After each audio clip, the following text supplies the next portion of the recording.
हिंदू धर्म में एकादशी तिथि का खास महत्व है। एकादशी के दिन जगत के पालनहार भगवान विष्णु की पूजा व्रत किया जाता है, जिसे साधक को श्रीहरि का आशीर्वाद प्राप्त होता है और सभी मनोकामना पूर्ण होती है। धार्मिक मत है कि सफला एकादशी का व्रत करने से रुके हुए काम पूरे होते हैं।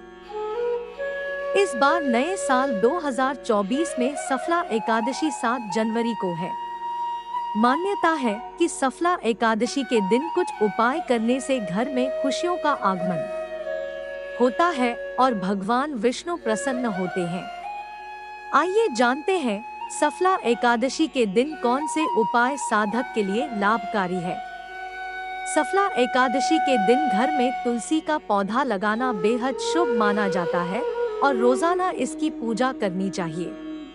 मान्यता है कि इस उपाय को करने से घर में सुख शांति बनी रहती है। सफला एकादशी के दिन भगवान विष्णु के लिए खीर बनाएं और तुलसी दल को डालकर भोग लगाएं। इससे भगवान विष्णु जल्द प्रसन्न होते हैं। अगर आप जॉब से संबंधित परेशानी को दूर करना चाहते हैं, तो सफला एकादशी के दिन दाएं हाथ में जल और पीले फूल लेकर भगवान विष्णु से प्रार्थना करें। इस दौरान घी का दीपक जलाएं और नारायण कवच का विधिपूर्वक पाठ करें। ये उपाय लगातार 11 दिन तक करें। ऐसा करने से जल्द जॉब मिलने के योग बनते हैं। सफला एकादशी के दिन गरीबों को श्रद्धा अनुसार दान करना चाहिए। मान्यता है कि ऐसा करने से आर्थिक तंगी से छुटकारा मिलता है और धन का लाभ मिलता है। अगर आपके वैवाहिक जीवन में वाद विवाद की स्थिति बनी रहती है, तो एकादशी के दिन केले के पेड़ की विधिपूर्वक पूजा अर्चना करें। जल में हल्दी डालकर अर्पित करें और 7 बार परिक्रमा लगाएं। इस दौरान ब्रिंग बृहस्पत्ये नमः मंत्र का जाप करें। इससे वैवाहिक जीवन सुखमय होगा। आइए जानते हैं सफला एकादशी व्रत कथा। एक बार भगवान श्री कृष्ण से युधिष्ठिर ने सफला एकादशी के व्रत की महिमा और महत्व के बारे में जानना चाहा। तब भगवान श्री कृष्ण ने सफला एकादशी व्रत की कथा सुनाई, जो इस प्रकार से है।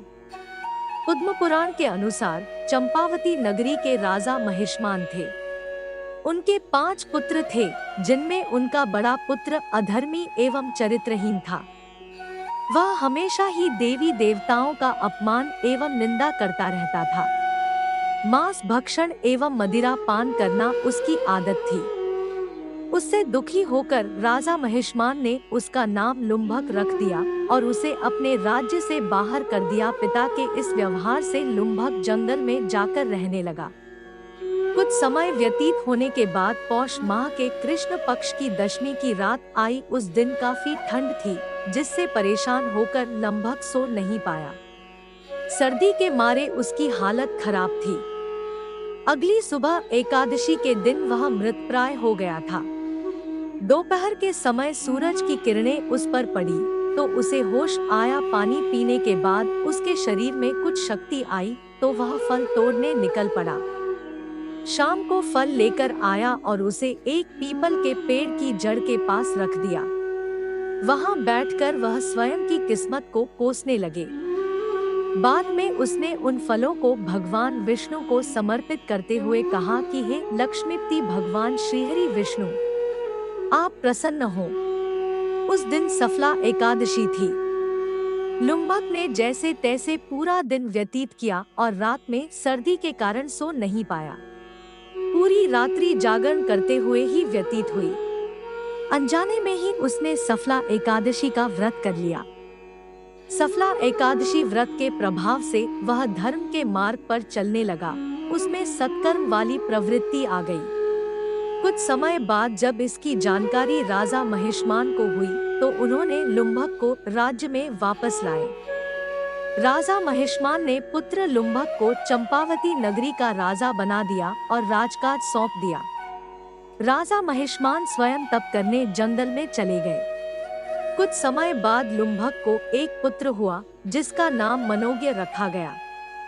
जब वह बड़ा हुआ तो कुंभक ने अपने पुत्र को सत्ता सौंप दी और स्वयं भगवान विष्णु की भक्ति में लीन होकर मोक्ष प्राप्त किया। इस प्रकार से सफला एकादशी व्यक्ति के कार्य सफल करती है और मोक्ष देती है। श्रीमन नारायण नारायण हरि हरि, श्रीमन नारायण नारायण हरि हरि। सब प्रेम से बोलो श्रीमन नारायण नारायण हरि हरि। जय श्री कृष्ण।